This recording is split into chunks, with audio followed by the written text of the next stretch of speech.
Hello my dear friends. तो आज हम लोग डेमोन्स्ट्रेटिव प्रोनाउंस का एक टॉपिक पढ़ने वाले हैं जहां बच्चे अक्सर कंफ्यूज होते हैं एरर में। डेमोन्स्ट्रेटिव प्रोनाउन में दो वर्ड है, एक दैट है और एक दोज है। निश्चित तौर पे आप इसका हिंदी जानते होंगे कि दैट का मतलब वो होता है ना, दोज का मतलब वे होता है। निश्चित तौर पे आपको ये पता है, बट इसके साथ साथ और भी बहुत सारी चीजें जो हम लोग को जानना है इस प्रोनाउन से रिलेटेड। तो आज का जो टॉपिक है वो डेमोन्स्ट्रेटिव प्रोनाउन का दैट और दोज है। तो सबसे पहले हम लोग बात करते हैं दैट और दोज के बारे में। तो पहले आप लोग को यह जानना है कि दैट जो है उसी का प्लुरल होता है दोज। दैट का प्लुरल क्या होता है? दोज होता है। अगर हम लोग दोज की हिंदी की बात करें तो दोज का हिंदी क्या हो जाता है? वे हो जाता है ना। और दैट का हिंदी की बात करें तो दैट का हिंदी होता है वह। डेमोन्स्ट्रेटिव प्रोनाउन में दैट वह है और दोज वे हैं। तो बच्चे अक्सर मुझसे पूछते सर कि वह का इंग्लिश ही सी भी होता है, तो सर ही सी कब लगेगा और दैट कब लगेगा? एकदम आसान है, समझिएगा। ही सी जो है वो पर्सनल प्रोनाउन है। पर्सनल प्रोनाउन का मतलब होता है जो पर्सन के लिए इस्तेमाल होता है।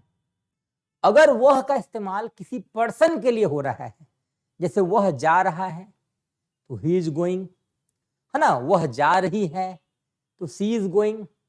लेकिन अगर हम ये बोले कि वह लड़का जा रहा है, वह लड़का, यहां वह किसी पर्सन के लिए इस्तेमाल नहीं हो रहा है, पर्सन को दर्शाने के लिए इस्तेमाल हो रहा है। और जब वह का इस्तेमाल पर्सन को दर्शाने के लिए हो तो उस वह का इंग्लिश क्या होता है? दैट। वह लड़का जा रहा है, दैट बॉय इज गोइंग। वह लड़की सो रही है, दैट गर्ल इज स्लीपिंग। तो समझना क्या है कि दैट का मतलब वह होता है, लेकिन ये दैट एक डेमोन्स्ट्रेटिव प्रोनाउन है। और डेमोन्स्ट्रेटिव प्रोनाउन क्या करता है? व्यक्ति को निर्देश करता है ना, व्यक्ति को निर्देश करता है। डेमोन्स्ट्रेटिव बहुत ही कॉमन वर्ड है, आप लोग सुने भी होंगे इसके बारे में। डेमोन्स्ट्रेटिव का आज शॉर्ट फॉर्म काफी फेमस है ना, कोचिंग सेंटर्स में। क्या है शॉर्ट फॉर्म? डेमो। काफी बच्चे इस शब्द से परिचित होंगे। डेमोन्स्ट्रेटिव का ही शॉर्ट फॉर्म डेमो होता है, लेकिन डेमोन्स्ट्रेटिव का एक्चुअल हिंदी होता है निर्देश, है ना। लेकिन बच्चों के दिमाग में क्या होता है? डेमो का मतलब होता है फ्री का क्लास, है ना। तो फ्री मतलब फ्री का क्लास में लोग पढ़ने जाएंगे। और शिक्षक को क्या लगता है कि भाई डेमो का मतलब होता है बहुत बढ़िया पढ़ाना है, इतना बढ़िया पढ़ाना है कि बच्चा आज एडमिशन नहीं ले। तो डेमो जो है एक्चुअली उसका मतलब ना फ्री का क्लास होता है ना, और ना ही बढ़िया पढ़ाने वाला क्लास हो। डेमो का मतलब होता है बच्चों को आपको निर्देश करना है कि भाई आपको पढ़ना कैसे है, क्या क्या पढ़ना है, क्या क्या कंटेंट पे आपको ध्यान देना है। तो वो होता है डेमो। उसी डेमो का फुल फॉर्म होता है डेमोन्स्ट्रेशन या डेमोन्स्ट्रेटिव। तो आज उसी हम लोग डेमोन्स्ट्रेटिव प्रोनाउन की बात कर रहे हैं, जिसकी हम लोग बात कर रहे हैं वो अभी दैट और दोज है। तो फिर से बताओ, अगर मैं ये बोल रहा हूं कि वह खेल रहा है तो यहाँ वह किसी पर्सन के लिए है, तो इस वह का इंग्लिश हम लोग क्या लिखेंगे? ही लिखेंगे। लेकिन जैसे ही मैं बोलूंगा वह लड़का खेल रहा है तो इस बार वह का इंग्लिश ही नहीं होगा, दैट बॉय होगा। सेम उसी तरह से अगर मैं बोलूंगा वे जा रहे हैं, वे जा रहे हैं, तो वे का मतलब किसी व्यक्ति की हम लोग बात कर रहे हैं, तो हम लोग वे का इंग्लिश लिखेंगे दे आर गोइंग। लेकिन मैं अगर बोलूंगा वे लड़के जा रहे हैं तो फिर हम लोग को बोलना होगा दोज बॉयज आर गोइंग। वे लड़के, दैट इज वे किसी नाउन को दर्शाने के लिए, डेमोन्स्ट्रेट करने के लिए इस्तेमाल हुआ। ठीक है, चलिए ये तो हो गया टॉपिक, बेसिक सा समझने का था। एरर में ऐसे में क्या पूछता है? काफी कॉम्प्लिकेटेड क्वेश्चन होता है, बच्चे वहां कंफ्यूज हो जाते हैं। जैसे अगर हम लोग दैट की बात करें और दोज की बात करें तो ये तो आपको पता ही है कि दैट का प्लूरल दोज होता है। तो that and it's plural those are used to stop the repetition of noun. समझना क्या है कि दैट और दोज जो है वो नाउन के रेपिटेशन को, जो दोहराव होता है उसको रोकने के लिए इस्तेमाल होते हैं। बट किस नाउन को? जो ऑफ से रिलेटेड होते हैं। जो किससे रिलेटेड होते हैं? ऑफ से। याद रखना है, that and it's plural those, इन दोनों का इस्तेमाल नाउन के रिपीटेशन को रोकने के लिए इस्तेमाल होता है। दैट आपको पता है ये सिंगुलर है, दोज क्या है? प्लूरल है। तो अगर मैं एक सेंटेंस लिख रहा हूं, है ना, सेंटेंस है the book of Sita is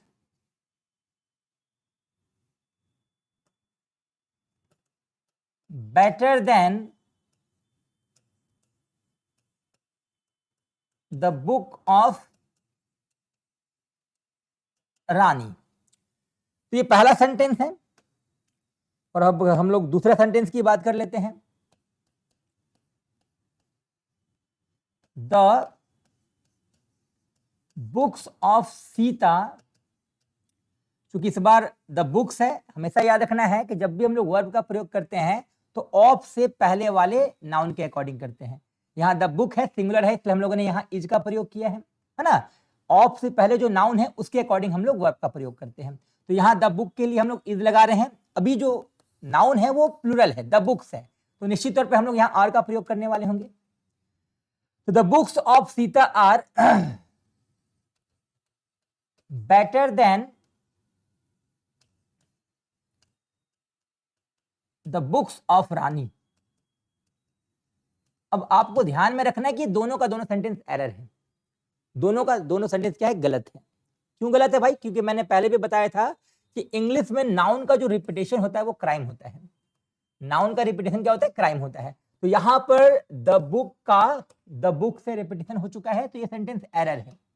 उसी तरह अगर हम लोग सेकेंड सेंटेंस को देखें तो यहाँ द बुक्स है और यहाँ भी द बुक्स है, तो निश्चित तौर पे यहाँ भी नाउन को हम लोगों ने रिपीट किया है। तो द रिपीटेशन ऑफ नाउन एक तरह का क्राइम होता है। तो यही पर आपको समझना है कि दैट और उसका प्लूरल दोज जो होता है वो ऑफ रिलेटेड नाउन की रिपीटेशन को रोकने के लिए इस्तेमाल किए जाते हैं। अब ऑफ क्या, ध्यान देना, इस द बुक के बगल में देखो ऑफ है ना, और यहाँ द बुक्स के बगल में भी क्या है, ऑफ है, और रिपीटेशन इसी नाउन के चलते हो रहा है, ऑफ के पहले वाले नाउन के चलते हो रहा है। यहाँ भी आप देख सकते हो द बुक के लिए यहाँ ऑफ आया, यहां भी द बुक्स के लिए आप ऑफ देख रहे हो। तो ये ऑफ से जुड़ा हुआ जो नाउन है उसका रिपीटेशन हम लोग देख रहे हैं। तो बस दिमाग में ही रखना है कि जब भी ऑफ से जुड़ा हुआ नाउन को कहीं भी आप रिपीट देखोगे ना, तो वहां पर दैट और दोज का इस्तेमाल होता है। दैट सिंगुलर में और दोज प्लूरल में। जैसे आप इस द बुक को देखो, निश्चित तौर पे एक किताब की बात हो रही है, सिंगुलर बुक है यहाँ पर, तो यहां पर हम लोगों को दैट का प्रयोग करना है। इसका प्रयोग करना है, दैट का प्रयोग करना है। उसी तरह अगर हम लोग बात करेंगे सेकंड सेंटेंस का, तो सेकंड सेंटेंस में भी यहां पर द बुक्स जो है वो रिपीट हो गया है द बुक्स से। तो अभी बुक्स क्या है बताओ, प्लूरल है, तो दैट के जगह हम लोग को क्या इस्तेमाल करना होगा बताओ, दोज का इस्तेमाल करना होगा। तो अब दोनों सेंटेंस सही कैसे होगा बताओ। The book of Sita is better than that of Rani. सही सेंटेंस क्या हो जाएगा, the book of Sita is better than that of Rani. यहां पर द बुक को आपको लिखना नहीं है। उसी तरह सेकंड जो सेंटेंस है, द बुक्स ऑफ सीता, है ना, सीता की किताबें, the books of Sita are better than the books of Rani. निश्चित तौर पे यहां पर भी जो द बुक्स है इसको हम लोग रिपीट नहीं करेंगे, इसको इस्तेमाल नहीं करेंगे, ये प्लूरल है, इसलिए हम लोग यहां पर दोज का इस्तेमाल करेंगे। तो बस आपको समझना है।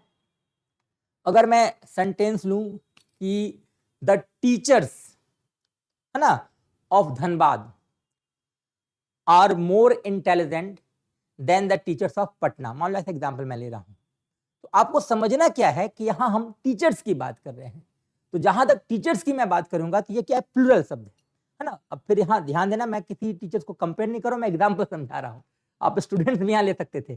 तो अगर मैं टीचर्स की बात कर रहा हूं तो टीचर्स क्या प्लूरल है, और दो बार द टीचर्स का हमने इस्तेमाल कर दिया है। तो आपको समझना क्या है कि जो द टीचर्स है उसके रिपीटेशन को रोकने के लिए हम लोग को दोज का इस्तेमाल करना होगा। उसी तरह अगर मैं बात करूं the climate of Dhanbad is better than the climate of Ranchi, तो यहाँ क्लाइमेट का रिपीटेशन हो गया, क्योंकि क्लाइमेट सिंगुलर है तो यहाँ हम लोग दोज की जगह दैट का इस्तेमाल करेंगे। बस यही बच्चों को दिमाग में रखना है कि दैट और दोज एक ऐसे डेमोन्स्ट्रेटिव प्रोनाउन है जिनका इस्तेमाल नाउन के रिपीटेशन को रोकने के लिए भी होता है। कौन सा नाउन, जो ऑफ से रिलेट करते हैं। समझ में आ रहा होगा। चलिए, तो आज का वीडियो यहीं तक। हम लोग नेक्स्ट टॉपिक में कुछ और नए मजेदार टॉपिक के साथ मिलने वाले हैं। चलो, बहुत बहुत धन्यवाद।